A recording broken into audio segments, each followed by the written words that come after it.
What up, everybody? What up, what up, what up? Purvis, I told you we were starting this time. 10 episodes in, first time I did it. Yeah, we're making improvement in our lives. We are getting better at this thing that they call podcasting. Isn't it funny I'm that not. it. Go ahead. Say your thing. No, I was gonna say I'm not gonna lie because as you said, like, oh, we're getting better, like we're getting more accustomed to stuff. We actually are getting to that point where like I'm gonna start like investing more into it. We got all these different Oh ideas yeah, coming into it, yeah. different segments we want to We're add. Like, we're definitely at the point where we've done this consistently for 10 weeks now, and it's like I personally like the routine of it. Like yes, it's something to look forward to every week. Sometimes it's like just like being aware of everything is like the ever tiniest bit stressful, but it's always just like such a small investment oh for sure, of for like sure. time. Yeah. Ugh. Even like the time that we have put into it, obviously this is already something that we did without the structure of a podcast. Yeah. So it's So just this like just kind of puts more structure into it, yeah, and where it's like, okay, let's invest, I don't know, 3, 4 hours this week each. Yeah. on something easy. Yeah, and it's I don't know about you, but I'm having a blast doing it, and I hope whoever's listening is enjoying it. Oh, for sure. Yeah. I can't wait till we start like advertising. I think we're pretty much at that point. Oh yes. I think we're pretty Oh much at that yes. point. All right. Do we do we want to run down the news? I'll be honest with you. You're gonna have to explain things to me. Yes. For sure. I threw a lot of different stuff in Yeah. there. It's like it's hard to explain. It's almost like there's not a lot going on this week, and at the same time there is. And when I Yeah. say that, I feel like there's not a lot of big names going on this week. Yeah. Oh yeah, Um, that's for sure. Like, and you're not gonna get big names every week. Like, that's just the name of the game. I mean, what I would say then, just starting off the bat, going down the list of the new albums that I've seen that are coming out as of tomorrow, the 15th, or tonight. Right around the time we finish the show. Right. T Grizzly is coming out with a mixtape. Half T, Half Beast. Boss is coming out with a mixtape called Bump, which he also called Pick Me Up. I don't know which name he's gonna go by. I feel like they're both there. I saw them on like the mixtape cover. And then we have Swedish Mafia House, the Swedish Paradise House Again. Mafia. Yes. I would say you should start off with the Swedish House Mafia because I'm gonna be honest, I don't really know much about it. I gotta be honest with I you. know you told me like I aren't probably they performing with the weekend or yes they something? are at Coachella this weekend. Okay, Yeah. okay. And I remember you brought that up, and I was like, I don't know who this is, and you was like, Yeah. oh, this is like an older band. No, they're an established Swedish house unit. One would call them a mafia. Uh, I gotta be honest with you. Like, this would be like asking you to talk about Rise Against. Like, sure, it's probably easier Really? than yeah. Okay, fair Like, sure, enough. it's probably easier for you than Swedish House Mafia, but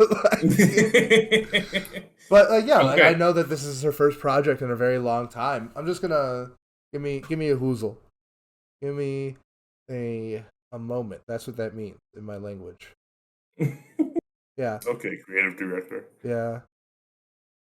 Oh, so they're like a super group. So like the three DJs that are a part of it are all like relatively like high in Okay. demand DJs. Okay. That's a simple enough explanation for me. Yeah. I wonder who they Uh are. I clearly need to do more research about like whoever this person is because I was under the impression that it would fall within this podcast, given that they are performing with the weekend. like it the Swedish House Mafia has certainly been just a part of the culture. And like I would say house music certainly falls into the purview of this podcast, at least tangentially, like very similarly to how like R&B and rock music would. Okay. In that, Okay. I do think that there is I do think there is an overlap with like a lot of like local house artists and like American house artists. So here's what happened: they broke up in 2013, and Okay. they broke up because they were they all had these other careers, and Yeah, because like they're all like relatively in demand. And They're all top DJs. yeah. Makes sense. Also, if you know anything about Swedish House Mafia, I'm sorry. Like, oh, and the thing is that like, okay, because like the nature of house music, they've never put out like a big like album. So this Okay. is technically their debut, even though Ah, like they've been doing live shows since like 2008, and they broke up. But like a lot of their stuff, because like there's that culture of like, house music isn't something you get on albums or streaming. It's something you really have to like go and experience. It's similar to disco in that way. So like this is like their first big album. So I'll probably give it a listen. I like some house music. These yeah, guys are I a was gonna little say. these guys are a little closer to like more typical like EDM, which is not my cup of tea, but I'll give it a whirl. I was gonna say it's definitely worth listening to. I would Yeah, say. like and look, Um, like I'm not like the biggest EDM fan, but I 100% get the appeal of like EDM being like EDM shows, like going and seeing the way it was meant to be heard, like live. Like that shit's fun as fuck. it's funny that you say that because if you asked the I don't know 5 year ago Purvis, like maybe the 20-year old Purvis, if they would go to these kind of concerts, I'm not gonna lie, I would look at you and be like, "Oh, that's some white people stuff." Like I would not do that. That, to be Um, fair, your 5-year-old Purvis was right. yeah, Like it and is so absolutely some white people shit.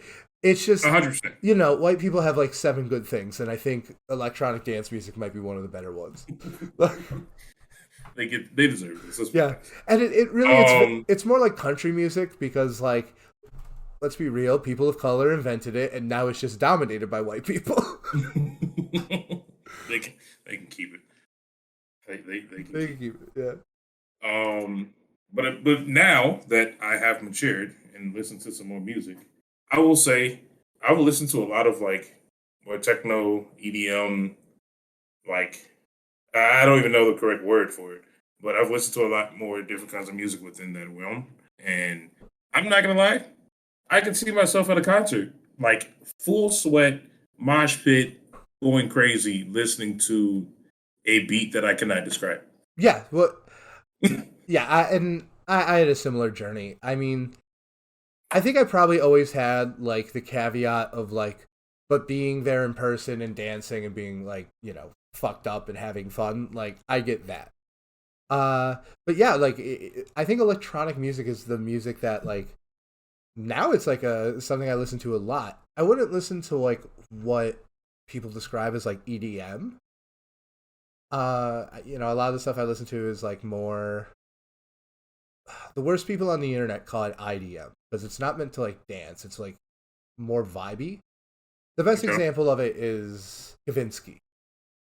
Maybe he's just top of mind because he dropped a new album and I cannot stop listening to it. I've recommended it. I've talked about it on the show, but Hmm. like his music, like it's fun to listen to, but like it's almost how do I put this? It's almost like comparing The Weeknd to like a standard R&B singer. It's like comparing The Weeknd to like Boys the Men. Jesus. You know what I mean? But like, Yeah. I love Boys the Men. Like, Yeah, like yeah, I just two very different things. unironically, like I'm only using that example because like I'm not as immersed in R&B as I would like to be, and I'm having a hard time coming up with like a standard, like someone who's like really like a male singer who's like in R&B, like that isn't alt. You gotta go a little bit older, I feel like. Yeah, you definitely well like the 2000s, 90s, maybe Usher. Oh, Usher's probably a good example. Yeah. I was gonna Like, say there's a couple yeah, people. like Usher, yeah, Nelly, all of them but back like then. actually, I love that example. Let's run this back. Like compare, like like Kavinsky is to like Daft Punk, what like The Weeknd is to like Usher. It's not his music is overall not meant to make you dance. Some of it can for sure, but it's Right. not like it's more about like the listening experience. You know what I mean? That's fair. Yeah. So that's like the electronic music I like a lot. I like Outrun. I like Vaporwave. I like house Ooh, music, yeah. which is definitely like more dancey, but like you know.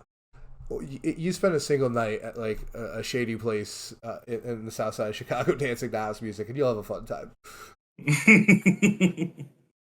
Well, Chicago is like known for house music, so My favorite part of where I live is that the house music was invented like 3 blocks away from me. okay. Talk about that. What do you mean by that? So house music was invented, I'm not sure when, by a DJ named Freddie Knuckles, from Okay. Chicago, and he would play at a bar called Smart Bar, and it's right here on Clark Street in Wrigleyville. And he invented Hmm. house music by cutting in like, hold up, let me get some dates. Yeah. Wow, this is actually like a fun time. Yeah, and if you know where to look, you'll see like graffiti all around the city dedicated to uh Freddie Knuckles. So, dude's from the Bronx, but he moved to Chicago. It was in the 80s where he started like making house music. He invented it at the Smart Bar right here by my place. Yeah, and he's also famous for being like one of the first like really openly gay black male like artists that were really high profile. Oh, yeah, that's very different. Dude. Yeah. I'm looking him up right now. Yeah, so dude's a legend. Dude's a local legend. Like you talk about Chicago music, and you gotta bring up Freddie Knuckles. But yeah, so house music was invented here, and like also like in Detroit and everything, like this midwestern area. There's a meme that goes around a lot, and it's like 20 white people around one black person, and it's all the different subgenres of house, and the one black person is like house music. Right. Like, Okay.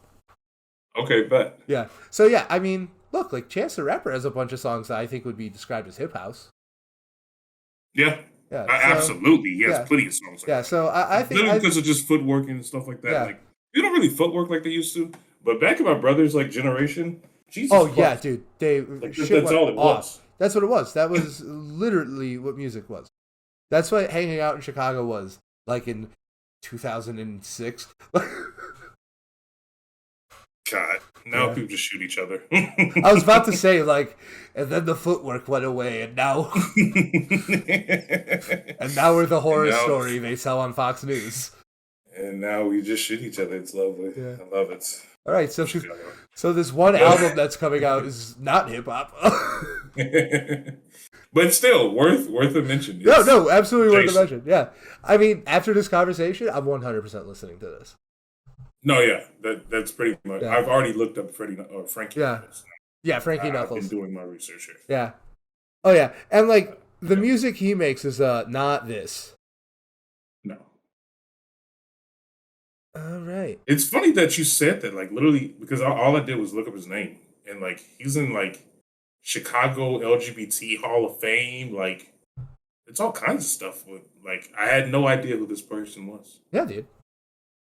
It's great to learn. I love learning new shit about this city. I just There's wish, someone.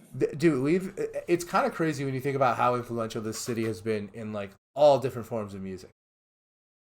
Oh yeah, Yeah. that's why I love Chicago. Yeah, dude. We've reinvented hip hop a few times. Muddy Waters, the blues, and then Disturbed, which ruined music, which ruined heavy metal. But hey, we brought people like Kanye into the world. Yeah, we got Kanye, we got Chief Keef. You know, that's worth it. Disturbed. We do some positive things sometimes. if And it's like, you want it's to not so say much that it's that- positive. Yeah, like 100%. Chief Keef is definitely positive. Do you have any idea how many Marine recruiting videos use Disturbed songs? Oh my god! And like these other two, they're mixtapes, right? Like T Gizzy and Band. Yes. Yeah. Yes. All these other two, or these other two, I should say, are mixtapes, which are entertaining in my opinion. I feel like we don't really get mixtapes anymore. Dude, I hope there's a It's resurgence. Dude, I really hope there's a resurgence of mixtapes. I really think like you're gonna start seeing like people consciously throwing it back to that SoundCloud Dat Piff era. I am literally praying for this. I was Dude, just talking about this I like last week or something like that that. that Wiz Khalifa Big Crit album, Full Court Press. That's what it Yes, talk is. about it. Let's That's hear it what. because I know you listened to it. So like I've listened to it. I don't think it's like the greatest thing in the world. You know, it's Hmm. very much just like, you know, if Big Crit's last studio album, Digital Roses Don't Die, was like a was like comparable to like an intelligent independent film, this is a Michael Bay movie, but it's good. You know what I mean? Hmm. It's just very Okay. like it's very smooth. It's very like you can tell that there's a lot of care put into it, but it's very much meant for like the party.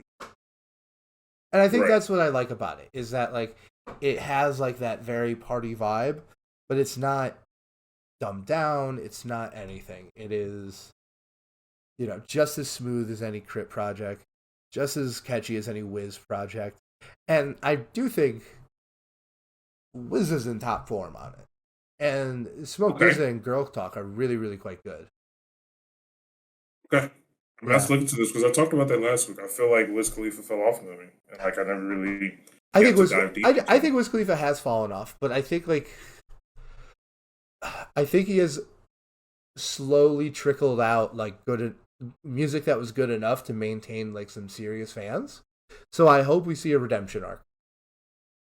And this would be the perfect situation for him to come back because, Yeah, like, we kind of touched about it. But like, the reason I'm excited for mixtape to come back because, in my opinion, like, there's albums, there's mixtapes, and then there's EPs. Like, albums are like finished projects. They yeah. have like a theme that's throughout it. It They're a has a deeper grand meaning. artistic statement. You know, they're Exactly. yeah, It is the upper echelon of like what the artist is going to put out. This is what they want their name to be known for. yeah, Whereas like a mixtape still has that really good quality, but like you don't have to have the stress weighing down on like, okay, this needs to be like a certain order, it needs to flow a certain way, yeah, it has to fit within a bigger picture. Like, no, a mixtape, you can put 10 bangers on there that do not relate to each other and just like drop it.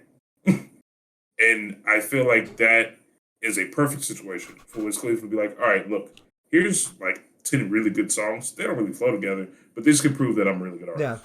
And like Full Court Press definitely flows together more than most mixtapes. And but yeah, I think like that very immediate delivery. You know, the idea that like I remember Lil Wayne like putting out mixtapes that he recorded on a weekend and then put it out on Right. Wednesday. Exactly. You know, so Like it's there's like beauty in that, in my opinion. I 100% agree, and I would love mixtapes as like a delivery mechanism to come back for that reason.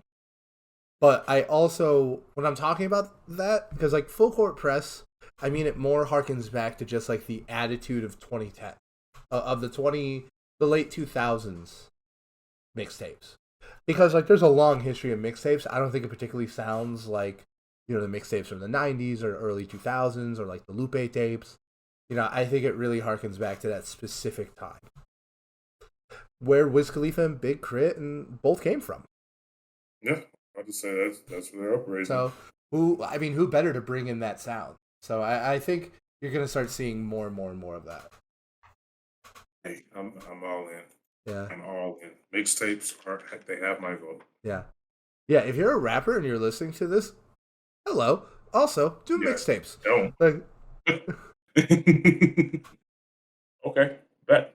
all right, The last one was Boss. Just and we'll just kind of go quickly over it Dreamville dude, because we've right? talked a lot about Dreamville. Yes. Yeah, yeah. But he is dropping that little mixtape, and it's gonna include like J. Cole, Lil TJ, Ari Lennox, Gunna, and Galimatians or something like that. I don't know if I'm pronouncing that right. But it's a quick 4 little songs, almost like an EP. I'm here for it. It's All supposed to be right, all summer bangers, so all hey, right.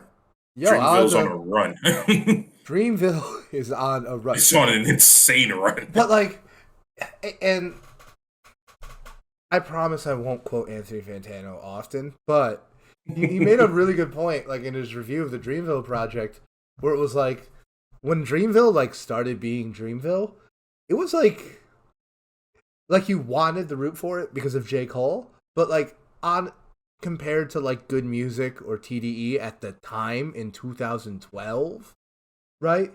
It was Yeah. laughable. Yeah. But now, like, But who's laughing now? Right. Like now look who's winning. Like honestly. it's like Magic Johnson and the fucking and Nike. You know, like dude needed the money now and he lost out on $5.5 billion or something like that. Right. I mean, the thing is, like, honestly, I would rather be winning right now, in my opinion. Yeah. Because, like, Because winning I right would now say, doesn't mean you can't win tomorrow. yeah, that is also very true. But I feel like the dominance that they're having, in comparison, like, obviously, like, back in 2012, like you said, TDE, Good Music, they're on top of the world. But, like, Dreamville wasn't that far behind them. They just wasn't as popular. But the quality was still, like, pretty relatively there. Right now, like TDE isn't really dropping much that I know of that I can recall. There's been a couple singles. They just recruited this new girl who Yeah. dropped a music video. I think And that good song is music good. just doesn't exist. Yeah, Oh, good you did music. listen to it? I saw the video. Yeah, it had nothing to Okay. do with other aspects of the video. Like, but no, yeah, I this did is not a, watch the video yet. oh But yeah, no, I I'm watched it. intrigued to see No, her music. the song's good. The song's killer. Okay. Yeah, she Because is. I only heard a couple seconds of it. She is a worthy TDE sign, I would say. Okay. Okay. But Interesting. unfortunately, I don't know her name. I'm sorry, lady. No, yeah. I wrote it down somewhere Yeah, before, and I could. What I am I just doing? think I can like, look this up just in 2 seconds. I think it's like Dashi or but something. also let me counterpunch with you, right? Okay. Punch counterpunch, right? We're likely this year getting a SZA album, a Schoolboy Q album, and a Kendrick album. So while I think there is something to be said about Dreamville dominating TDE right now, I think we're kidding ourselves if we don't think those are. I don't think Dreamville could put out 3 projects that obviously we haven't heard them. Any artist can put out a bad project, but just going off of previous trends and like what we know, It's gonna be good. yeah, yeah, man, it's like But I have to wait till it drops. yeah, I never believe anything anymore till I see it drop. it's like okay, it's like an Avengers movie, right? Like you don't know it's gonna be good, but like, It's gonna be good. but you know it's gonna be good. Like you know it's not gonna be bad. Okay, that's a great way to put it. Unless It's you not don't gonna like, be bad, yeah, right? like unless you don't like Marvel movies, then you probably hate the Avengers movies. But you're also probably lame. So it's like, And just to do my respect, because she does deserve it. Her name is Dochi. I did look it yeah, up. Took a yeah, second. she does deserve it. Um, We're gonna make a policy of like stopping and looking up artists' names now. No, remember we said this before. If we catch it during the podcast, we technically did not forget it. Yeah, yeah, I agree. We haven't stopped recording yet. Fuck you. But anyway, moving forward to the singles and music videos, wrapping up or building off of what we just said. Dreamville is just on top of it. There's about 4 music videos that they've put out within the last week or 2 Yeah, you can't even watch by them all. different members. Right. Jesus Christ. So if you like Dreamville and you like music videos, You're eating. do your own research. Yeah, you There are doing multiple They are music videos doing out there right everything. now. But past that, there's also another music video by Little Durk featuring Gunna, who is recorded by Lyrical Lemonade. The song "What Happened to Virgil." Is this about Virgil? Yes. Abloh or thing? Connected to Louis Vuitton, I Yeah. think. Yeah. And Off-White, of course. I have not listened to Little Dark's project, if I'm being honest, so I haven't listened to the song. Neither do I. I Little just like Durk's Lyrical not. Lemonade. Little Durk's not really in my circle. I'll listen to it. I'll listen to this because I like Virgil. That's true. I was technically at his funeral, so that's nice. What do you mean by that? Back up. Oh, his funeral was was a few months ago at the MCA, and I work across the street. So when I heard that it was happening, I wasn't able to go in because it was full of celebrities. But I went there. I put my head down. I gave some thoughts, and I paid my respects. How did I miss that? I had no idea. I absolutely tweeted you that. But like I didn't know it was happening until like there were tweets like, "Oh my God, Lupe Fiasco and Right. Kanye are at the MCA," and it was Like like, it's almost in the moment type of. and like I was reading those tweets like as like the people I were working with like, "All right, we're going to lunch. See you in an hour," and it's like, well, what am I gonna do? Like, Look out the window. It's celebrities walking yeah, around. yeah, I had to go over there. I didn't like see anyone famous or anything. I was just like standing on, really, literally on the street corner, and just like Okay. wanting to, spare a thought. Dude's a legend. Yes. Yes, he is. All right, let's run down these singles because we got a lot. Okay. Yeah, for sure.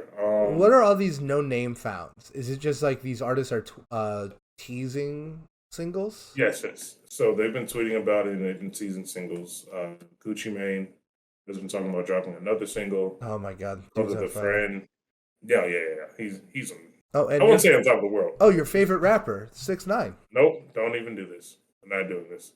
My, Okay, can we agree though? Like, okay, as much as like I don't like Nav, like he's thank not you. 6ix9ine. Like, I appreciate that. Even like though nothing is wrong, Nav, but yes, 6ix9ine. I feel like artists should shoot for a higher bar than there's nothing wrong with this. That's my Well, I problem have with to say Nav. that with the preface. That's my problem with Nav is that his music hits the bar of No, there's no, no, no, nothing no. wrong with I it. don't say this. I say that because I'm dealing with you. But He is yeah, a fantastic artist, and I stand disagree. Fantastic artists don't get fucking what's it No, fucking edited no, that way onto no. Astro World. Bro, what do you mean? Edit it that way? No, he has multiple features on multiple big projects, and you never know. He could drop a classic. Oh my God, that's the funniest Look, thing. going I down. just watched a Ronnie Chen special, and the idea of Nav dropping a classic was the funniest thing I've heard all week. Just watch and see. Just watch and Nav see. might be able to drop a good song. Like that's what I believe. He is a fantastic artist who has a great discography, and I'm going to stand behind that. Travis Scott gave him a 3DSi and said, "Go in the corner and record your verse, and come back." And it was a good verse on top of it. So, Yeah. look, all I'm saying is he made it to Astroworld, and whatever his name is that you like from EXO did not. So I'm just saying someone's more successful. I'm just saying. I'm like Loki. Like Abel showed up in that place, being like, "I gave you those fucking hooks, motherfucker." Put my Look, boy on the album. Yeah, I don't care if you use a Nintendo DSi to record it and hold him upside down in a fish tank. That's fine, Hey. actually. he's made it onto multiple big name albums, and his own albums have done exceptionally well. And I'm just going to leave it at that, and we can move on. You could say literally all those things about MGK too. Nah, I don't stand behind that. MGK album. MGK is actually trash. Oh, I agree. Oh, once again, and like I used to be an MGK fan. Used to be. At this point in time, I would put MGK below Nav. Right? So just full disclosure on that.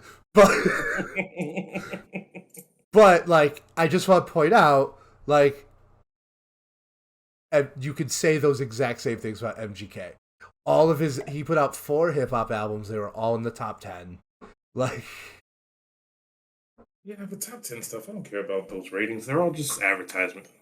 I agree. We just talked about this. We don't care about the Grammys or anything. Well, you were just saying like he's done very well for himself, and I'm like, okay, don't use this against me. That feels like a call to economics, which is fine. You know, like music's a business. I wish it wasn't, but it is. But the point is, everything as a business. I can't help it. the point is, Nav is not 6ix9ine. Okay. I would even say MGK is not 6ix9ine. He's close, but not exactly. The thing is, 6ix9ine's personality just makes him so much worse. It's on top of his music. It's once again like it is when someone makes bad music or like really really shallow music and they have like a really shit persona. It's much harder to separate. It is it is much harder to separate like 6ix9ine from his music than someone like I don't know, fucking Michael Jackson, who like makes like extremely good music and did even worse things. True. True. So, but this podcast, uh, official enemy podcast of 6ix9ine. He posted an Instagram flexing his Yeah, I think $1 million or something. and He's saying he's still the king of New York. he's talking shit on 5 Foreign. Of all people, why? It Yeah. doesn't make sense. Now, granted, I haven't listened to Bible yet. I've looked at it, but I haven't listened to it. When I found out it was an acronym, I was like, okay. Well, do you know what the acronym means? Because I did realize it was an acronym. No, I don't. I don't know what it means. I don't, and There you go. the over amplification of words in hip hop has been a problem of mine. Like, what do you mean by this? Oh my god, when Drake said like, oh, when I meant running through the six with my woes, those meant working on excellence, which is of course what I call my friends. Hold on, bro. That's literally what he said. Like, and I'm like, no, you wrote a song about driving through Canada and being sad. Stand by it. Either way, the song bangs. So it's a great song. It's a great song. It is. I think this is a testament to Drake's skill as an artist, because like he can make a great song out of the subject matter of driving through Canada while sad. Right? Like I say this as someone who I am approaching this from a pro Drake position. I was gonna say, I know like Drake has taken a lot of heat low key by like a lot of fans that just enjoy the genre in general, because he's very what's the word? Not publicized, but like he's very mainstream. He is very mainstream. With that being said, a lot of the lyrics and the verses and the beats and etc. have an overlaying tone of basic almost, where like he's just trying to fit in with the numbers and just basically appealing to the mass public. We need to do an episode on Drake and how he's impacted streaming, just in general. Yeah, we can do that episode when you watch that FD Singer Fire video, and like talk to me about it, because like we can do that episode. I just don't want to like cover any ground, and he kind of scorched earth that. Yeah. It's a lot to kind of break down, because I feel like he takes more heat than me. He has been probably like, in terms of changing the genre, he has been probably like the most impactful. I was actually going to ask you this the other day, and I didn't bring it up because I knew you were going to get mad at me. I'm so serious. I was walking from work. I was going home. I was going to the train. And I don't know why, but I just had like this feeling. I was like, I want to listen to some old Drake. Yeah. Like some random old Drake. And I had for a split second, I did correct myself. Before a split second, I legitimately felt like going back and enjoying old Drake felt better than going back and enjoying some of old Kanye. Some of it. I don't hate that. And no, I don't hate that. And I feel like there is a lot of music that like people do not. Drake is a really good artist. He's a really good artist. He is really good. Yes, he is a very good artist. I think the thing about Drake though is that he is aware that he is not only an artist but a brand. And I think like in the last few years, and ironically we're talking about this song, like Know Yourself, that's the song, right? Yeah. Ever since this album, like it feels like his career took like a right-hand turn and started becoming a lot more commercial. It started becoming a lot more like commoditized. You know, he puts out these long-ass projects in order to game the system. And the other thing we have to like address about that is, look, you like Certified Lover Boy, I like Scorpion. Like, we like these very commodified albums. But we have to, I think we also have to like look at it objectively and realize that that's what's going on, even if it's still music we enjoy. You know what I mean? Mm-hmm. And I just think that's true. I mean, I do think there is something to be said that like it is. I don't think it's as hard of a pivot as like FD Signifier says in his video, but I do think it happens 100%. And like that old Drake, like it almost feels like gratifying going back and listening to it now because it has aged Man, so well. You know. Now right. I'll keep it real. Like I with the exception of Take Care, I don't think his early stuff stands up to like the first. I don't think his first three projects stand up to Kanye's first three projects. But you know, I don't hate the idea that some. I don't hate like him being compared to him. Yeah. I feel like of any artist, Drake would be deserving of Yeah, being compared to him. yeah. You know, I would just say in terms of their impact on hip hop, yeah, I would 100% say that. I think there are other artists creatively that deserve it way more than Drake. And this is well known. I think those artists are Donald Glover and Kevin Abstract. Okay. I think they are children of Kanye far more than Drake is. Whom we will Yeah, be kind of Kevin talking about a little Kevin bit. Abstract will be Yeah. will be going on. We'll be talking about that. You know what we're talking about today. You know what's going on. So I guess All right. getting Last one. back on subject. Yeah. Yeah, wow, that was a rant, but that was okay. That's what the podcast is for. Yeah, that's fine. This is a big one for you because I know you like her. Yeah, Lizzo, About Damn Time. Yeah. Yeah. How do you feel? Thoughts? I haven't. Is it coming out? Has it come out? I'm not sure. The About Damn Time single has dropped. I did listen to part of it. I unfortunately was like building the spot or building the document together, so I didn't get to really like listen to Dive all of in. it.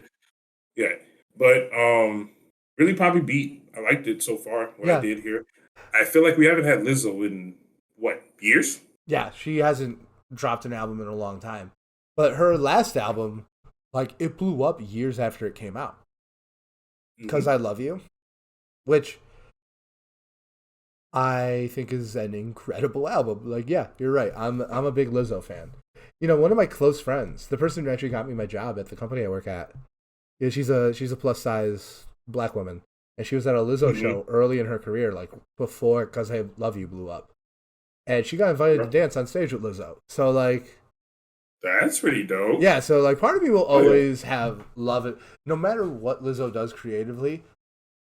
I will always have love in my heart for her because she has shown love to everyone so much. And I think her last album, like that thing has hit after hit after hit after hit after hit. Like, and it's not like solid bass hits. These are grand fucking slam, right? There are a few songs that Yeah. like don't aren't grand fucking slams, but like holy shit, like It holds up. you know, like I I struggle to think of other albums that were just like every single song was that good. Like, Looking at it now. because even like albums I like much more, they have a much larger disparity between like their best and their worst song.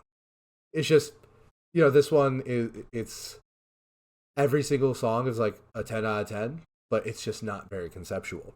There's not much beyond the surface, but it's a pop album, so like Right. I do think, Supposed to make you feel good. yeah, 100%. And like, look, I think pop can be elevated. I think some artists have done an extremely good job doing that. But I do think ultimately, like, if you go out and you sing as good as her and you have as songs as good as she does, fucking all you can ask for.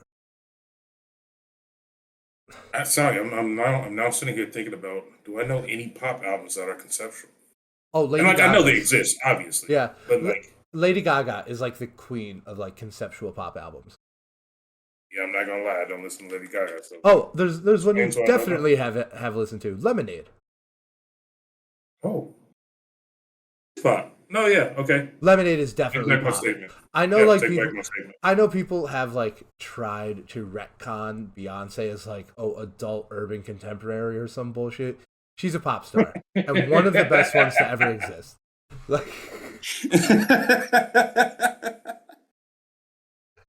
Okay.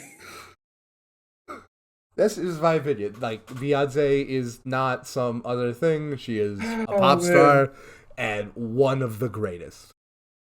Okay, that's fair. As long as you say one of the greatest, I think you've Oh redeemed yeah, yourself. no, that's just what I think. And some people might say like, "Oh, she's R&B." I'm like, Destiny's Child is R&B.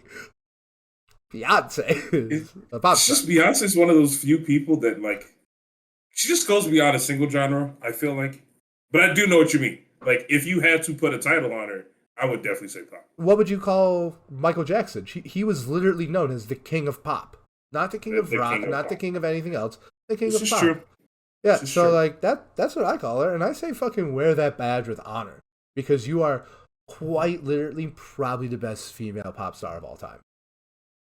That's fair. That is fair. You know, I feel like a like lot of people in the community, and she is deserving of this. This is not to take it away from her. But I feel like a lot of people in the community elevated her to a higher platform than what she was originally on, which yeah, helped in her career. And she absolutely owned up to the title. She's amazing. She's a queen. yeah. I But think I feel like people held her higher just because of like what she stood for, who she is, etc. yeah, I think because of who she is. I also think she might have just been, and this might be reductionary to a certain degree, but I just think her music was just always consistently good enough that she deserved that. Yeah, You yeah, know, yeah. and she's also like a dancer, and she also has like She can do everything. she also is like one of those people that like sure there's probably a ton of people in this world that think Beyonce is very overrated, but I think very few people hate Beyonce. Like I know my family likes Beyonce. Like I now that you say that, I don't know anyone that's actually came up to me or yeah. I've had a conversation with someone who actually legitimately doesn't like Beyonce. Yeah. That's true. Once again, they might say she's overrated, and like I disagree, but I think there's merit to that. Hmm. Yeah. One of the biggest arguments I started in grad school was I got an entire bar filled with probably like 80 people to start debating Beyonce or Rihanna. Yeah, that will that's a debate that'll last a while. Yeah. Yeah, I used it. I used it as a smokescreen so I could leave without paying. Jesus Christ. I have a question then. I'm What's up? genuinely curious where your mindset is. What do you think she's ranked in the world right now on Spotify? What number? Who, Beyonce? Yes. Just curious. Like in Eight. terms of streaming. Eight. No, she's not that high. I'll let you know right now, she's not that high. Oh, really? I genuinely would have thought she would be that high. Who's number one? So I'm just gonna say Drake and just assume that's right. Either Drake or like Taylor Swift. I'm assuming. All right, Yeah. we're doing this. I'm Yeah. looking now. Have you seen those TikToks I send you of that guy from New York who does like the who is listening to these many people? Yes, yes. I love That's it. literally. My favorite is like Imagine Dragons, 60 million monthly listeners. Who is Imagining Dragons? Yeah, This is yeah. okay. Drake is 11, so I wasn't. That was kind of off. Let me check Taylor Swift. Okay, I Taylor is 9. Okay, so Okay, I have the I top. don't know anymore. I have the top whatever here. All right, let's hear it. Number one, Drake on Spotify specifically. Okay. Ed, So, She- I Ed was right. Sheeran, number Okay. two. Oh, okay. Bad Bunny, Okay. number three. Okay. No, that makes sense. That The makes sense. Weeknd, number four. Really? Yeah, that's mostly because of me. Nothing against the weekend. Nothing. All right. Yeah. Well, no, Nothing he's against like the weekend, but we're a okay. huge fan, but like yeah, number four. Especially when you listen to the rest of the people I'm going to say, he kind of sticks out like a sore thumb. Okay. Number five, Ariana Grande. Whatever. Number six, Justin Bieber. What? He doesn't even drop stuff anymore. Seven, Taylor Swift. Okay, I get her. Yeah. Eight, Eminem. That Why? makes But okay. no, that makes sense. Like I guess his older stuff, yeah, but like, whatever. nine, Post Malone. Jesus. He's dropping an album this year. Sorry, Yeah. let me say that. Yeah. Because I just found this out the other day. I forgot to throw it in the podcast. Yeah. I'm very excited for that. Yeah. And 10. This one, to be honest, looking at it right now, I'm shocked it's not higher. I'm actually shocked it's this slow. Okay. BTS. Number 10. Oh, Yeah, yeah. BTS. I'm kind of I shocked. would expect BTS to be like maybe top 5. Okay, I'm not going to go through and just like keep naming more in sequence, but I'm going to pull out ones. All right? Okay. So, the next hip hop artist is at 12, Kanye West. Makes sense. After that, at 14, Juice World. Again, okay, I can see that. Yeah. His impact XXX was is at crazy. 16. Again, his impact was crazy with his Yeah. community. Khaled is 18. Whatever. Yeah. Travis Scott is 21. Hey, okay. Okay. 20 is Imagine Dragons. Rihanna's 22. And we need some more of that. Okay. And then the next one, 31, Kendrick Lamar. 35, Beyonce. Wow. And then Future right after her. Very different artists, but okay.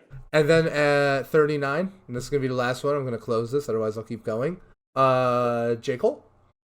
Hell yeah. Okay. Okay. Yeah. I'm I happy with actually feel everything really that I heard. happy. Yes, J. Cole I'm in the happy top with 50? everything I actually that I really heard. like that. Yeah, that's like way better. Yes. Yes. All right, speaking Okay. of Travis Scott, talk about your boy. Yes. Utopia billboards are in California. I'm excited. Promoting I'm so the excited. album. Promoting the album. So, Well, of course. So the Go ahead, billboards go went ahead. up like at the beginning of the week, right? Yes. I gotta keep it real. I would have thought we would have heard more by now, or at least a song or something.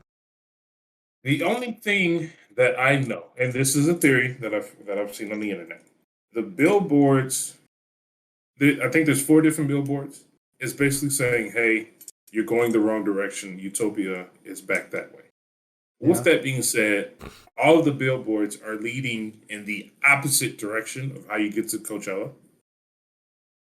So, my assumption is that something big is happening. He's going to be at Coachella. I don't know why, but I think he's going to do something insane. Not insane. Is he performing at Coachella? I don't think he is. I don't think he is. This is why I'm saying, if this theory stands true, I am excited to see what in the world he has planned. Again, hopefully, the insane was not the best word because previous things that has happened to him. Yeah. Let's not do anything insane. But I am hoping that it is something that sparks. Travis Scott for the next, if he wants to have a redemption for like a year, he should spend all of his shows like sitting on a stool. Although, like, hey, if that's what it's going to take, then fine. Like, do you think Travis Scott could do a compelling low energy show? Because like some artists do that really, really well. It depends on his next album. I would say none of his own music. He would not be able to perform any of his own music. Just chill. Yeah. Oh my god. What that might be coming. Who knows what he went through emotionally or whatever. Yeah. So we might get a different side. Man, I mean, I think can I announce this right here? Because it's my turn to pick the podcast thing for next week. I've been waiting for this. I'm shocked that we haven't done it yet. Let's do Astroworld. Let's do Astroworld next week. Okay. Yeah, let's do an Astroworld deep dive. and, and also, like if the news is this thin, this week. if the news, no, we're not doing it this week.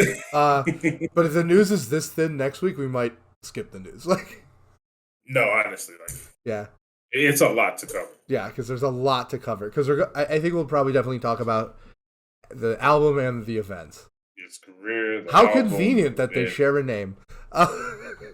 Yeah, Jesus Christ. Oh my god! And ladies and gentlemen, we did it. Kanye West confirmed chilling. Confirmed chilling. 504 tweeted, "Ye is somewhere off on an island. Yeah, getting away from media." And my God, thank you, Kanye. My God, we did it. I think you probably listened to the podcast. We got 21 unique listeners. Him. One of them could be Kanye. We finally reached him. He's finally shutting up and relaxing and finding peace. All right. So, something we all need to do. We all need to find peace every once in a while. Except me. I was born in chaos. Just kidding. It was Marlo's Park. LOL. What's the difference? I would say literally the same thing. Oh my god. All right. So, we're talking about it this week. Yeah, you And kind of it's brought up really Kevin Abstract a little bit. and it's really fitting because their last show is this weekend. Hmm. If you're listening to this, Brockhampton, one of my favorite hip hop groups ever at this point, is no more. They've performed their last show, or at least Yep. allegedly performed their last show. Right, that's what they're claiming. Yeah, I'm not gonna The like group is insult Kevin disbanded. Abstract and like say to his face like, "Oh no, this is fake." Like this could be fake. Like That would be a wild no, publicity stunt, but regardless, the group Brockhampton is now disbanding, and their last show is at Coachella, right? yeah, It's this weekend. Coachella. This They weekend, I believe on Saturday. yeah, they made a couple of posts saying, "Send us what songs you want us to perform." Yeah, I think they had some last tour dates in Europe that was canceled or something. yeah, So I mean, it's an end of an era. So, yeah, definitely, um, so what is Brockhampton to you? How'd you find Brockhampton? Let's start at man. the top. So I think the craziest thing is kind of just like the full circle moment because I found Brockhampton when I was interning at the company I currently work for. So it was summer 2017, and it was when Saturation 2 came out.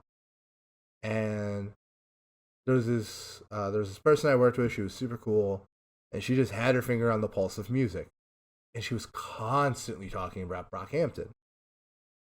And like when you're an intern in this industry, like you spend a lot of time like on Reddit, like just like Right, waiting for shit to do. not working. Yeah.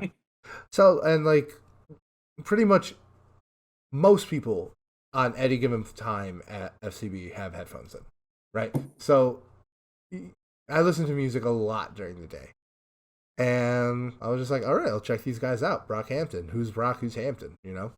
Uh, Is and this a just person? Is it a group? Like, what's from going on? from the jump, fucking adored it. It was incredible. Just so high energy, so fresh. The hooks were so good. The bars were so good. The production was so weird. Yeah, And like it really is true. Like I really got caught up in the saturation of it all. They put out a ton of music in a very short amount of time, and the hit to miss percentage is unlike anything, the best to this day. yeah, I Like agree 100%. like if you take the saturation trilogy as a whole, because it was all released in a year, like Which is insane. the pure volume, the fact that everyone like they do err on the side of like like the Lizzo album, like just being hit after hit after hit after hit. But the pure volume is the concept. It's called the saturation now, like trilogy, right? Like, But they poured everything into the industry, and I feel like they weren't the most popular name around the time, no, but they definitely gathered a lot of attention. And my beginning eras was the exact same as you. But like it all started in 2017. yeah, These people dropped 3 albums in a year, which is completely unheard of. yeah, And like you said, it was just three good the albums, thing that brought, three great yeah, albums. Like three great albums. Right? Let's say it how it is. Like, these are really really great albums. Um, Saturation 2 might be in my top 10 of all time. I was literally about to say a Saturation to a classic. I was And just about to actually. and like yeah, oh yeah, Saturation. I think they have multiple classics. Ooh, Yeah. okay. Okay, I think they have two classics. Uh and Which ones? I'm we'll just curious. we'll unpack it. We'll unpack it. Okay, okay, okay. But yeah, I think they have multiple classics. I think I cannot think of a better trilogy of albums. Yeah, and the only ones that come to mind is like Man on the Moon. Which Technically, that's a it's trilogy, yeah, but that but wasn't within a year. I mean even comparing it to shit that wasn't released in a year. Like Okay, okay, yeah, yeah. I mean comparing it straight up to like Man on the Moon. Like yeah, like as far as hit to miss goes, like in just track by track, I think it kind of creams the Man on the Moon trilogy. I I have to think about that. I don't know because Kid Cudi, man, The thing about Kid Kid Cudi is Cudi is nothing to that play with. like, yeah, maybe that's a bit much, and like the other one is Trilogy, but like, Ooh, you goodness. know, So regardless, the fact that we're comparing them yeah. to Regardless, like yeah. the Weekend trilogy and the Man on the Moon, Kid Cudi, it just kind of proves our point that these people And are the fact nothing that they were to released, mess and with. also like we say in a year because it was in a calendar year, It was like half a it year. was 6 months. Yeah, it was literally half a year, which They were probably again, working on it for a year. To be fair, they were probably working on it for a year. right, but But even like, still, like the amount of music that he put out yeah, within a year is insane. And the thing that caught me, because like I didn't know anything about this group. I don't follow boy bands. I've never liked a boy band in my life. I can't name like five of them. But regardless of saying that, the thing that makes them so different is like technically this is a boy band, but like we're talking about 20, 30 people that like all have their own roles. you Like some know, of them are producers, some of them play instruments, some of them are the face of the band. But this is so different from anything else that's it ever is been. it is so That's different, what brought me and in. like sometimes like I wonder how much of that boy band thing is just like staging. It's just like we think of them as a boy band because they call themselves a boy band. Because like when you think about it, like oh, you have all these different artists and they all play different roles and it all comes together. Like what part of that doesn't apply to Wu Tang? What Yeah. part of that doesn't apply to NWA? Even though I think Wu Tang is probably the best comparison to Brockhampton, Hmm. and like I really think the reason why people call them boy band is one because they call themselves a boy band, so like it's completely fair. But yeah, their music is definitely poppier than Wu Tang. Oh, Yeah, they by definitely have. far. And But like I would say like in I definitely think they have some of the best bars. I think they are genuinely great rappers. the cool thing about them that I feel like stood out, because it is in the realm of this podcast, they are rapping. It is considered hip hop, in my opinion, but it's far beyond that. This is one of the rare examples that we've talked about where like it is extremely difficult to mix genres. And Yeah, on top of that, you're having 10, 12 20, artists. right, Yeah, like different brains yeah, all coming together yeah, that's coming from different backgrounds, different styles, yeah. different professions. Some of which were This like, is yeah, like you have perfect. everyone from like Bareface to Amir. It's Like insane how different these people a singer songwriter from Ireland and a guy who kicks indoors. are. They are not the same. Yeah, but yeah, I mean, I actually had a I sent it to you. I did a video essay about Brockhampton during the quarantine. Hmm. Mainly about their music videos because I think their music videos have always been like tippity top tier. Hmm. Even through their their entire existence, I think their music videos tippity top tier. And the line I used in it that I've always like kind of some surmised my feelings about like their pure creativity is it's 12 artists bobbing and weaving around all these different genres and all these different concepts all at once, and it comes together and it's smooth and easy to listen to. They present it in a way that anyone can kind of jump on board. And since there's so many different kind of styles and genres that are coming into play, it's easy to grab a larger audience, I would say, and have it applied to so many different experiences. Like everybody has different backgrounds, different experiences, why they connect to music on a deeper level. And like they just do a really good job. And that's one of the topics that I wanted to bring up. They do a really good job at inclusion because when you have this many different people working on a project, not only is it rare, but it's very beneficial to have such a diverse group.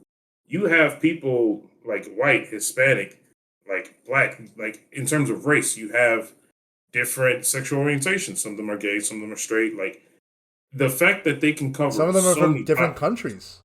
yeah, literally all over the place. Merlin's from Ghana. One of their producers is fuck. What's his name? The black producer.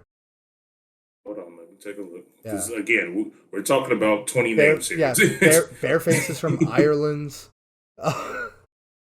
And um, like it, things like that, it's so beautiful to Jabari. see these things Jabari's come out. from Jamaica or something. Yeah, yeah, yeah. Yeah. I think so. So I like they're think from Jamaica.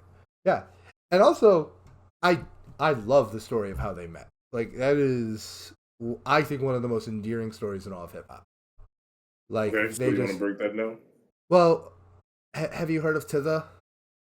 Yes. Yeah. I know how they met. I'm just Oh saying for yeah. people that are listening to the podcast. So there's a website called To the, which is a Kanye West fan forum. Yes. And one day, Kevin Abstract, the head of Brockhampton, and almost undeniably the star from it posted like, "Who wants to start a band?" And everyone that responded became Brockhampton. Yeah. And it and was like over 30 people that and like responded. some of them were local, like I think Matt Champion, Dom, and Amir, and Hmm. were all working together already. They were all together in Texas. Uh, which another thing is,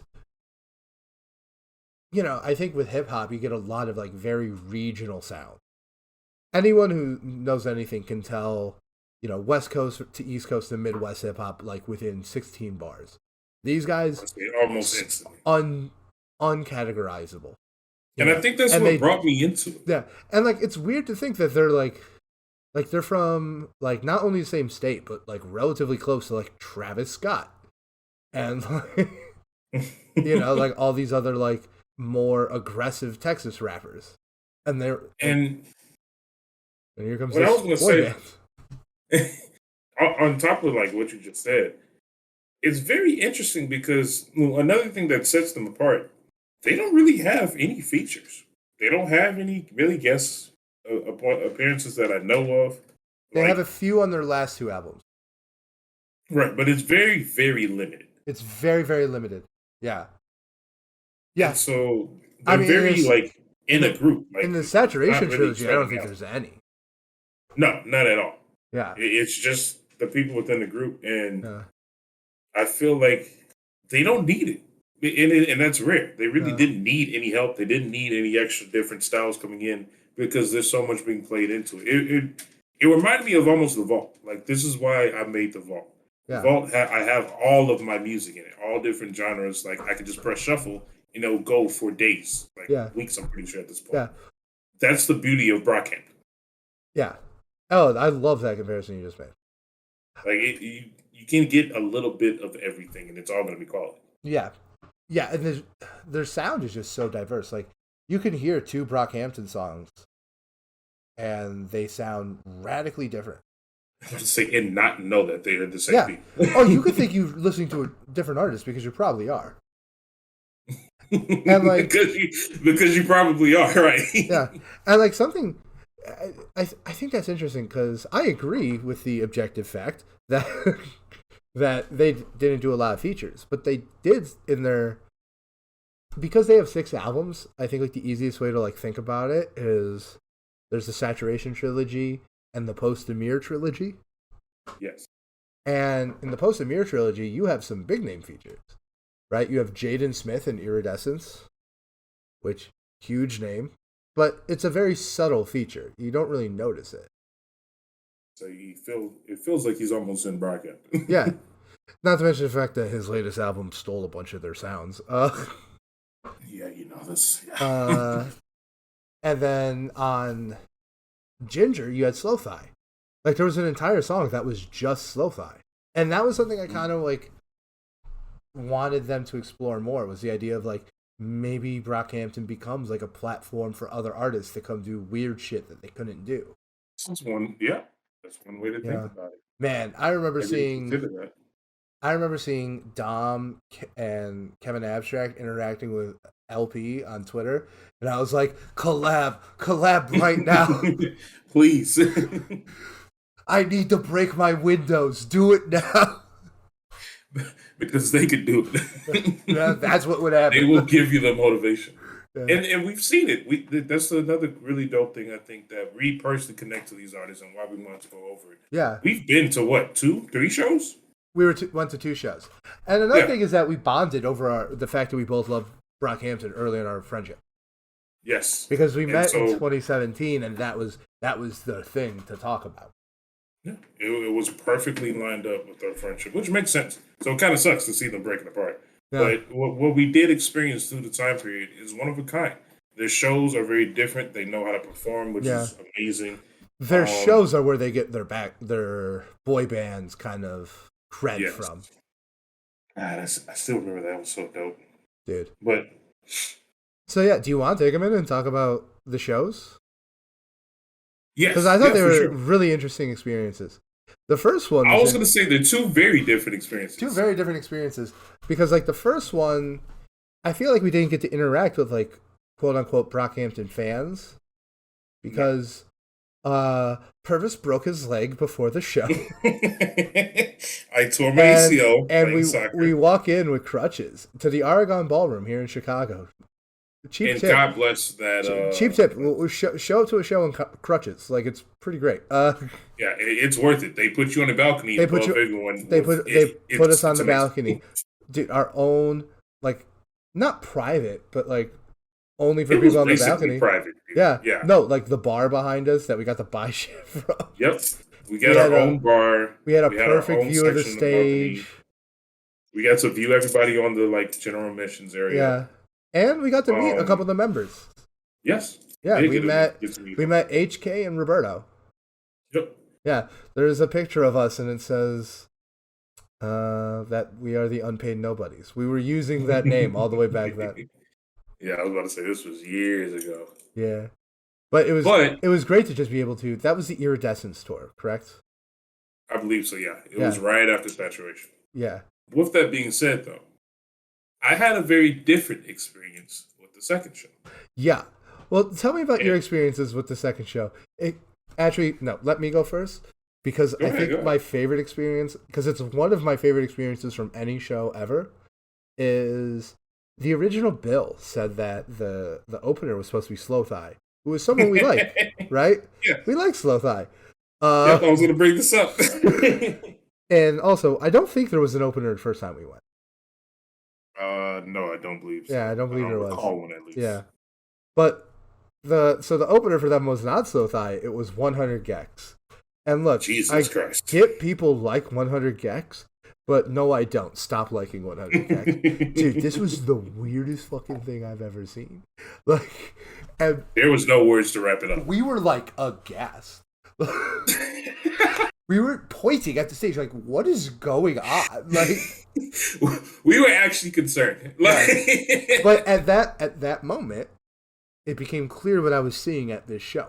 Because we were standing next to a few people, and there was like a band of us going from like one side to the other. Was this also at the Aragon? Ooh, this is at the Aragon. No, this is the one that has like on the roof, on the ceiling, I should say. It has like a painting of like the sky and the stars. I think that's the Aragon. Is it that? Is that the Aragon? I'm sure we can look it up. Is that the Aragon? Give me 1 second. I'm about to say, literally look up interior pictures of Aragon Ballroom. I'm just going to look up where they went on their tour, idiot. You can do that. I'm going to do it my way. Yeah. Yeah, and my way is faster. I'm pretty sure it's the Aragon. Because I'm looking at the inside now. It's got like the starry ceiling. Yeah. Well, sure. So I was right. Okay, so we went in 20... Well, I know it was the Aragon the first time. Yes. And it was the Aragon Ballroom, 100%. Yep, both times. The heaven belongs to you. Yeah, and I love the Aragon Ballroom. My first concert I ever went to was there. Was that the Kid? No. Which one was that? That was Rise Against. Oh. Yeah. But I did see Kid Cudi there. That's what I was about to say. Yeah, I saw Kid Cudi there. I saw MGK there. I saw Rise Against there once. I did not realize how like big this place is. I thought this was just some stuff. It's one of the best venues in Chicago. Got to be one of my favorite. So, with that being said, my experience. There was. Let me finish because I think we got distracted. Yep. Go ahead. There was like 2 different groups there. There was like people like us who were there because like Brockhampton is a rap group and like they were rappers. And like everyone was like a little older, you know. The guy next to us was like this older black, like not older, but like late 20s, early 30s, like black dude, and he was like, right. Dudes can rap. Yeah, like people who were closer our age, And then there were the other side of the Brockhampton fan base, which is like 18-year-old white people. And it's like, Yes. and I think Yes. the reaction to 100 Gex was like the division. Because like, I think even your friend who was there with us was like, what is going on? Like, no one. Yep. Shout out to Carla. She's the one that put me on Brockhampton back in the day. She helped me buy one of the hoodies. So big shout out to her. Yeah, we went to both But shows with her. yep.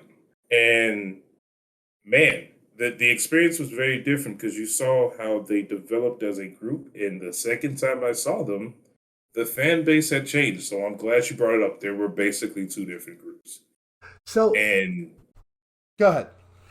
yeah. But what I was gonna say, so like personally, what happened to me and the reason it clicked was like this little skinny white boy walks up to me. He was like, "Hey, how you doing?" I'm like, "Hey, like, what's up, man?" And he was like, "Can you do me a favor?" And I'm like, "What's up?" He was like, "Look, man, I'm 17 and I can't buy alcohol, and I'm on this hot date with this girl, and it would mean the world to me if you bought me alcohol." And I'm just looking at him, and I'm like, "Wow." Don't finish the story. Don't finish the story. Yeah, Don't no, incriminate no, yourself. I'm not. But Fuck I'm you, cop. looking at him. I'm looking at him, and I'm like, wow, this is two very different experiences. And boy, has maybe Brockhampton's music has changed and maybe brought about a different group or dynamic of people. And so that's why I wanted to bring up the shows because I wanted to kind of lead you into the idea of was this a phase for us?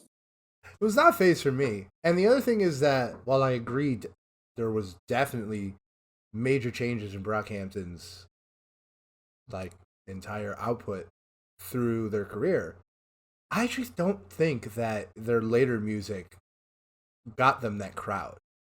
Because here's the thing, right? That first show, we were on the balcony. And I don't think we were able to immerse ourselves in the fan base the way we were the second time around. I don't.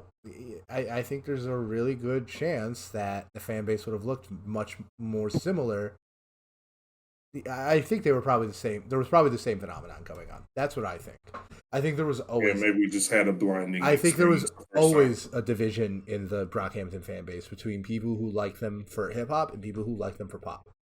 And I think there might be this like urge to, because I know a lot of people that I know personally like kind of didn't get into a lot of their later albums.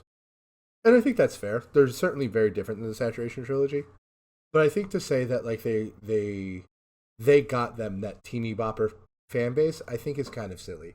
Because I think like those are much more mature albums, and if anything, like I think it would do the inverse. Right? You know? But at the same time, because they are so poppy and because they are like very flash in the pan, and because like people go through phases, you know, like I would not. To me, Brockhampton is in the top 5 most streamed artists every month for me. You know, they I didn't were, know. you know, like I consistently listen to Brockhampton. So for me, it's not a phase. They are legitimately one of my favorite artists of all time, like one of my favorite groups of all time. I will say this: I will place them very highly in Yeah, terms of definitely some of my favorite groups or artists, and they definitely hold a place in my heart. yeah, But I think I'm one of the few people, or I won't say few, but I'm one of the people that I won't say it was a phase, but it did start to die down yeah. gradually when they started focus or not focusing, but once the music transitioned or matured, as you say, more into a poppy sound, Yeah, it just didn't click as much, I would say. yeah, and I think that's fair. I think a lot of people went to Brockhampton for the bangers. You know, for that really really high energy stuff. And Iridescence, their first of like the post saturation one, even though it did have a lot of like more, it's not even pop. It's like I kind of want to call it like sad pop or like R&B ish or something like that because it's like I think those last 3 albums like I think the Saturation trilogy is like an experimentation and like a bunch of different genres all at once. it Hmm. almost feels like those last three are like their own genre. Like I feel like they're even harder They to like. created their own. Yeah, they had a. I think their sound got more and more unique as they went on. Not necessarily better because like I their last project might be one of my least favorites of theirs. So like Well, change is not always for the better, but that's just my take on it. But yeah, I think any artist can be a phase for anybody. So, and I think Brockhampton is kind of primed to be like that. yeah, And I would agree with that. I think the careers of the artists going forward are going to be more indicative of if it was a phase or not. Now, let me ask you a question. Have you listened to any of the solo material from any of these artists? I did go and listen to a couple of Kevin Abstract's music. Yeah. I, believe it or not, listened to Amir Van's music. Was Um, it the album of him like with like the cross or whatever? Let me double check. I'll give you the wrong information. See real quick.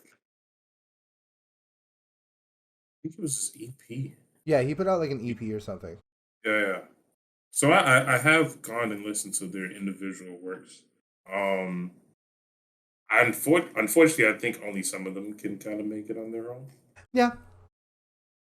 So I'm afraid that the disbanding of the group will literally be like you may not hear some of these artists because the beauty of Brockhampton, since they all came together, they can build off each other and help each other shine. So once you get to know Kevin Abstract, you get to know Joba, or you get to know Bareface, or whoever it might be. Yeah. I don't think they will have that platform that they previously had. So Personally, So, which artists do you think are going to have the easiest time of the solo career, and which one do you think are going to have the hardest? I think the easiest people will be Kevin Abstract just because he is He the first already of the has a group. solo He already career. has his own. Right, he already has his own. I will. I'm tempted to say Amir, but he also there's a lot of controversy around his past and why he was kicked out of the group. So it's Justifiably hard so. to say he can. Right, it's hard to say he can hold his own. I think Joba has the quality, but I think his style has been done before. If I'm being honest, Yeah, and I it mean, isn't the most attractive. I can see getting really excited to see Joba on a song, but like, I'm having trouble seeing an enjoyable Joba full project.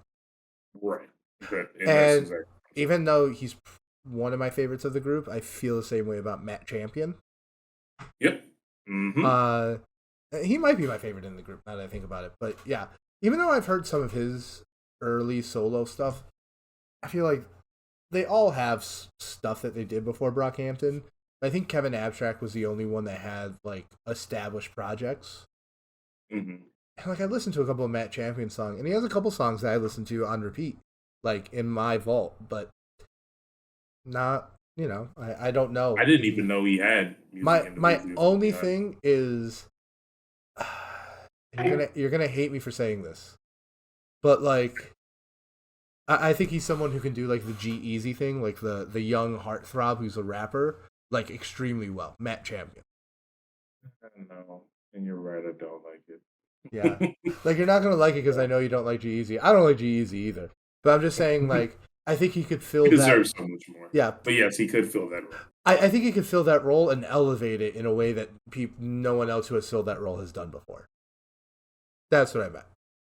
Okay. But I think that is a long shot. How do you feel about Merlin Woods? Because personally, I think he could if he can get some more structure. But at the he same time, he's basically Denzel Curry, but worse. I'll say it. you say Denzel Curry, but worse. But that's like saying like, yo, dude, your basketball style is like fucking, DeMar DeRozan, but worse. It's like okay, Okay. he put 50 points up. Like when you say that, Okay, that's how I feel. that's fair. Like, But still, I feel like he's he'll still be paying Bro Bump. overshadowed. Yeah, for sure. What I'm saying, he'll be overshadowed, and it's already difficult for Denzel Curry. Yeah, I So I feel like think it'll be harder for him. I think Marilyn Wood would have to go in the direction of like finding a producer that he works really really well with who can bring out the best in him. Like if Merlin Wood could do like a full album with Kenny Beats, I think he'll be fine. But I think he's Just saying, gonna. that's already been done by Denzel. Just saying. Yeah, no, okay, that's completely fair point. Completely fair point. He was the one talking to LP, so give me a Merlin Wood LP album. God damn it. Okay. What I honestly want, believe it or not, out of everyone, and this is not what I'm saying. What I think will happen. This is what I would actually want. I want a Bareface album. I want I'm a so Bareface serious. album too. He's the other one that might be my favorite because I think he's incredible. He's the He will be an actual R&B artist and be really good at it. he could be. But the thing is, like, I think he is, when you look at how commodified and how genreified everything in the industry he's hard to put in a box. Like is he a singer songwriter? Is he an R&B artist? Is he a rapper? So I think he could. And he's the person I want a project from the most. But I think I can see. long-term success, I think there are other members of the group that might have better chances. Specifically, Kevin Abstract. Yes, obviously. Uh, You know who I honestly think he reminds me of? who? Rex Orange County. Have you heard of that before? Yeah, That's who I think of. When I think of Bareface. yeah, but I literally listen to Rex Orange County, and I'm like, this is Bareface but worse. Okay, then he'll be better. Honestly, Yeah, then okay. I'll take that. Fair point. You know who I think is absolutely going to have a career, and I think it's as undebatable as Kevin Abstract, but I don't know if it's going to be as big as Don McLennan. Ooh, okay. Dude's an undeniably incredible rapper, and he's one of my favorite to follow on Twitter, and I get the sense that he would be content putting out really personal, really high quality stuff that doesn't appeal to the mainstream, like it's more underground, and I can see that happening very easily. When you say underground, do you mean Just not mainstream. I guess the alternative is probably a better word than underground. okay? I can understand that. Then when you say Yeah. underground, because here's the thing: when I hear underground nowadays, because I feel like the definition has changed so much. Like I've heard people say like, "Oh, Earl Sweatshirt is underground," just because he's like dark and different. That's not underground. Yeah. When I said underground, I just meant like consciously not trying to be part of the mainstream. But that's not really Okay. what it means. Okay. So that's my bad. I think No, no, no. But I it's think a it could close story fit. to it. Yeah, I think it could fit like a very, very similar role to like a Mos Def, you know? Okay. Yeah. And God, who are we missing? Oh, I think the producers are probably very safe. I think we Yeah, probably all the won't producers are gonna be can make fine. their They're gonna own. make work. Yeah, Like they're gonna make it work. Like it's just a whole different career and industry that they're yeah. getting into. That's And more I think you could accessible. probably see Joba, because Joba did a lot of production too. So I think you could see Joba going more production. But I think the ones that are for sure going to have a career are Kevin Abstract and Don McLennan. I think Amir Van really wants a career. But his Yeah. actions So, may not match with what he wants. so what to you were like some of the strongest tracks from the group? Oh, no, like their whole discography. Oh my god. Yeah. Because I can throw out like my favorites if you want. You can go first. I Okay. got to grab So my like stuff. first off, overall classic Gold. Gold is the ultimate summer song. It is. Like just low key, hot out. Got a cold chain on my neck, dog. Fucking love it. Swamp. We've quoted that song to each other so many times. A ridiculous amount. Hey man, I stay fucking up commas from the outside. This Uh, is this was during our whole era of like we need to rob a bank. Like actually, we need to rob a bank. yeah. Which, by the way, amazing. I know that hook literally means nothing. Incredible hook. Mhm. Fuck. Oh god, I'm gonna have to listen to that song now. Bleach. Bleach being the only song that ever had all of them on it. Oh yeah, I didn't think about that. Rental. What songs have all of them? Yeah. Uh San Marcos Okay. for sure. San Marcos is definitely like probably one of my favorite sadder songs of theirs. Sugar, No Halo, Victor Roberts have you heard Victor Roberts? I'm looking It's through the all last song these. on Ginger, which Yeah, I see just it. just seeing that we're at like an hour and a half. Uh, Ginger is probably the other album I think that's a classic. I 100% think that album's a classic. Oh, okay, Yeah, okay. which is kind of interesting because like as I said, like it's like two different trilogies, and they're kind of symmetrical because you have the first one that is full of bangers, it's strong, and it's just an introduction to an era of the group, right? You have the second one, which is the classic. And then you have the third one, which is weird, but has some of their best songs ever, and maybe doesn't come together as fully as a project, but still has Hmm. redeeming qualities, right? Because, like, I'm not a huge fan of Roadrunner, but Windows, is it Buzzsaw? Buzzcut. Buzzcut, That's great. Don't Danny Shoot. Brown. Yeah, Yeah. incredible. And Danny Brown is like an artist these guys should be trying to emulate. Yes.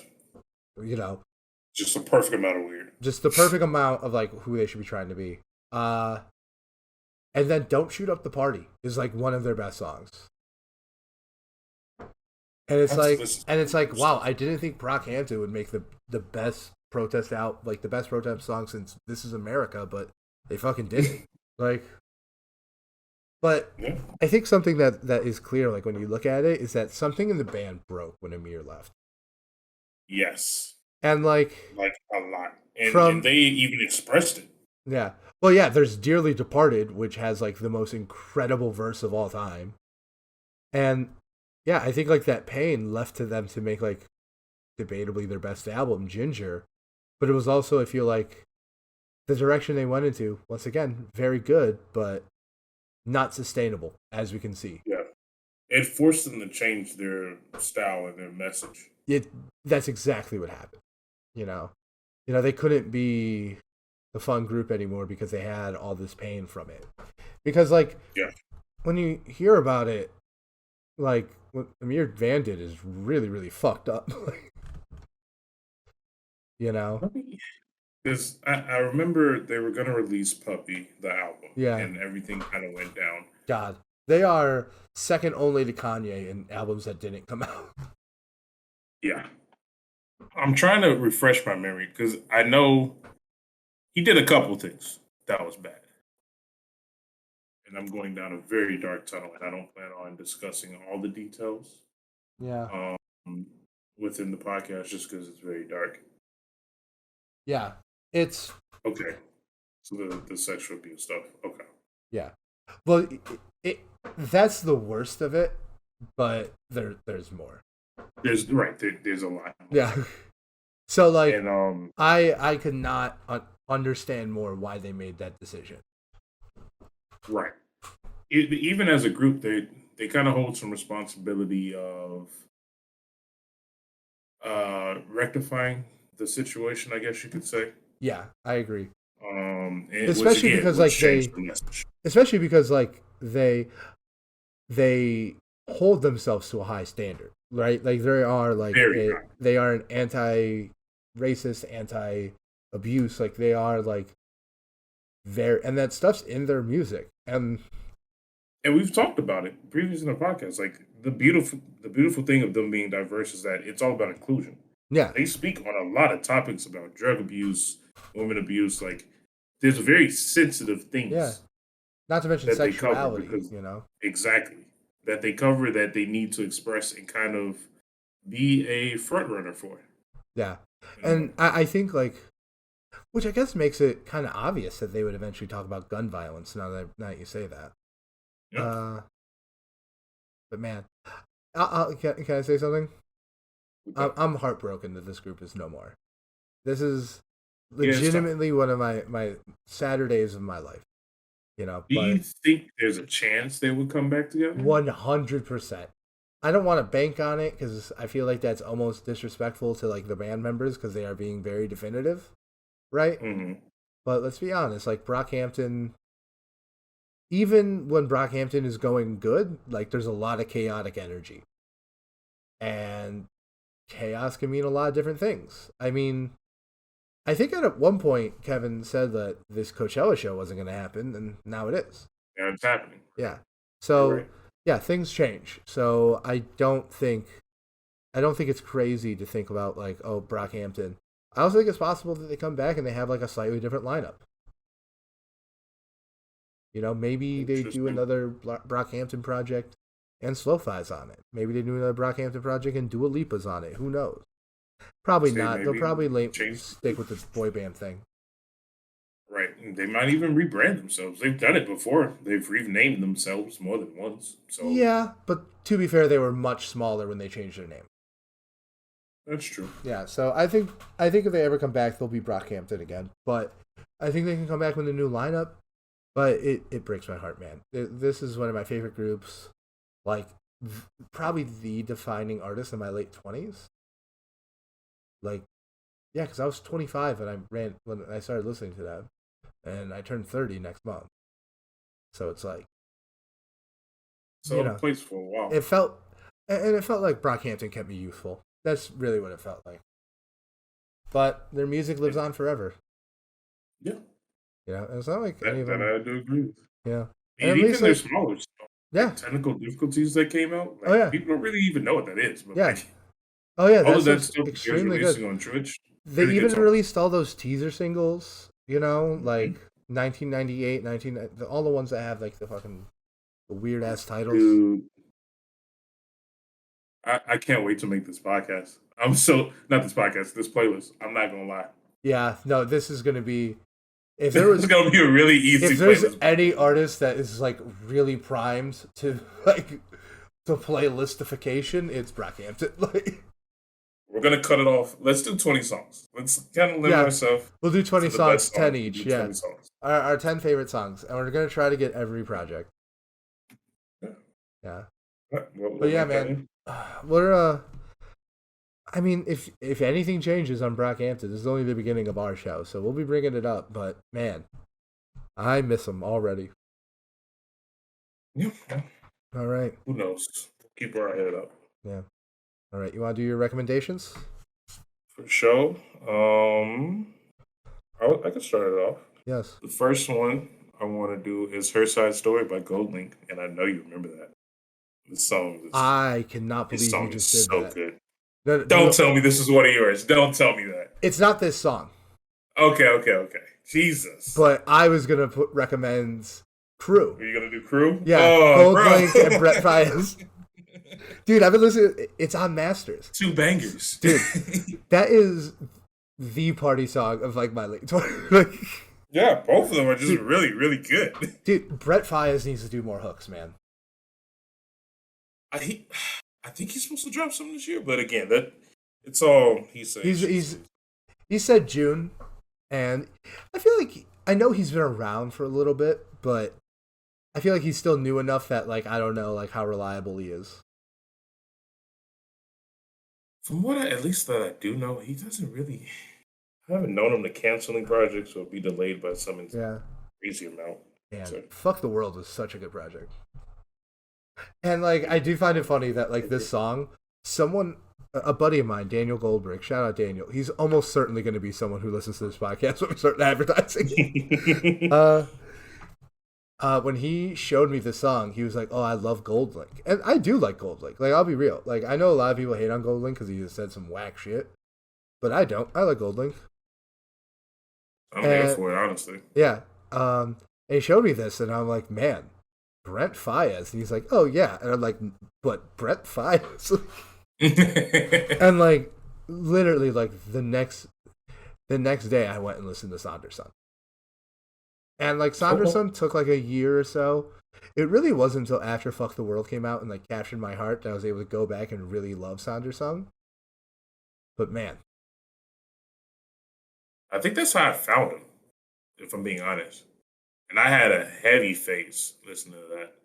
It eventually fell off a little bit, but I come back to it every once in a while. I come back to Brent Fias is someone I listen to pretty frequently. Okay. That was really fast. Sorry. Yeah, that was really well because like it was literally like I cannot believe we did that. I guess it does make sense when we have a podcast together. Yeah.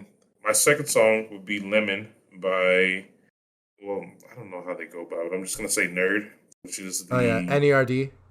yep, featuring Rihanna and Pharrell. Well, Pharrell Williams is already a part of "Nerd," but Yeah. it's featuring Rihanna, Hmm. and that song's a good find. Summer's coming Such a up. I'm vibe. gonna have to start finding some like good summer songs. Yeah. I need to get together a summer vibe playlist. All right, so my next one, man, this is hard. Uh,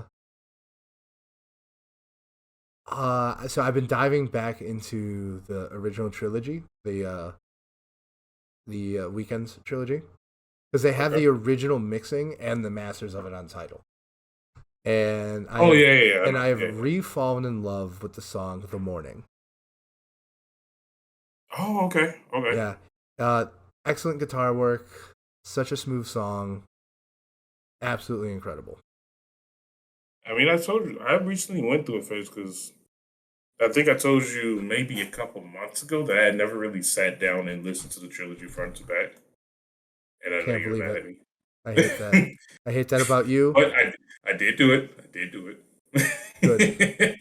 I did eventually do it, and man, he was something else.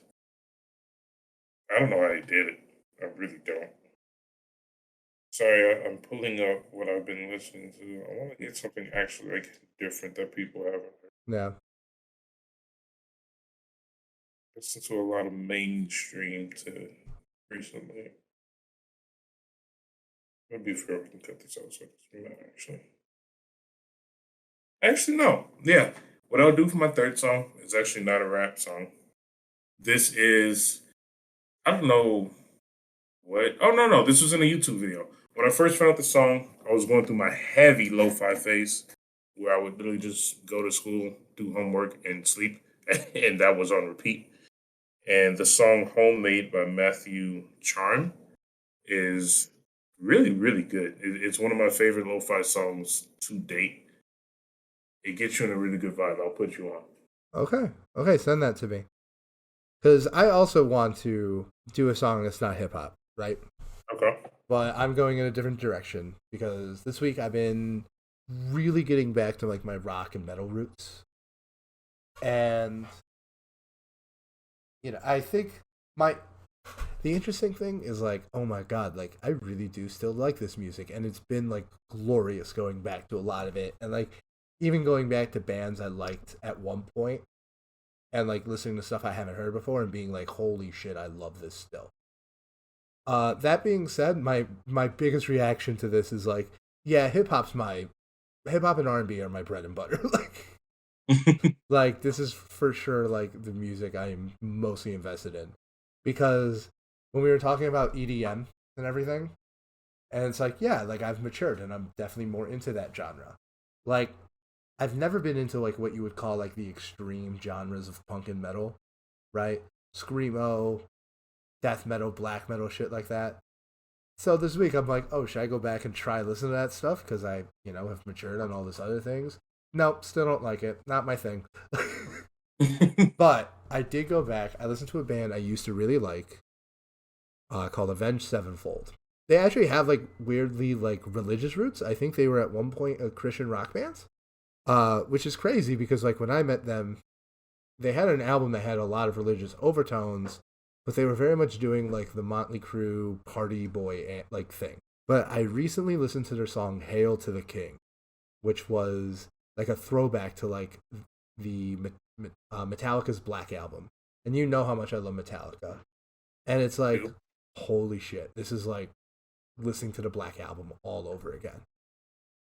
Okay. Absolutely, like couldn't even. Yeah, it's an album that came out in 2013. It's been out for a long time. Never heard it because I thought Avenged Sevenfold got a little cringy. And I start my musical diet, matured into hip hop and R&B, but goddamn, it's incredible, incredible album, incredible song. Yeah. Okay. Oh, and Well, also, guys, I feel like this is important. Depending how the La La days line up, I might be forcing Purvis to watch a Metallica show. Oh boy, can't wait. That might be good content. That's good content. That is great content. You're gonna record me. I'm gonna like. No, I'm not even gonna say anything. I'm not even gonna say. I think you'll like it more than you think you will. I'm like, I won't doubt it, but yeah, it'll be something. It'll be an experience. Like, don't get me wrong. Your musical taste. I think your musical diet will remain unchanged, but I think you'll like it way more than you thought you will. I think both those things could be true. Okay. Well, I'll do its respects and I'll listen to it and I'll experience it. Sick. I would say for you, go listen to like their early stuff. Go listen to City of Evil because like I think the Jesus, that sounds huh that sounds intense. yeah.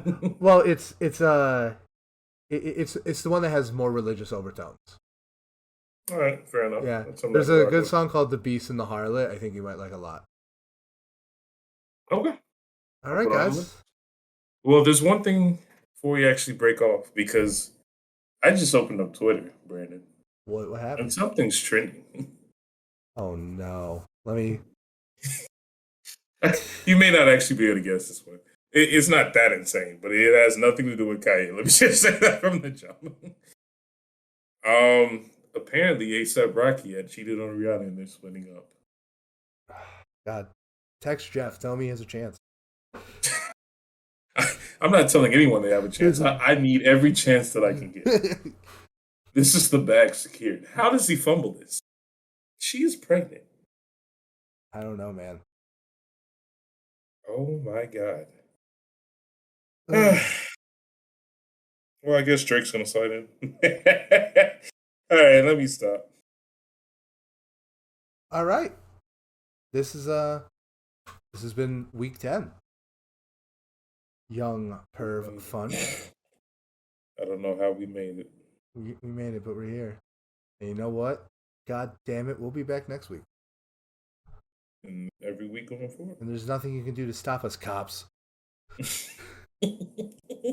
All right. Good night, ladies and gentlemen. In the podcast.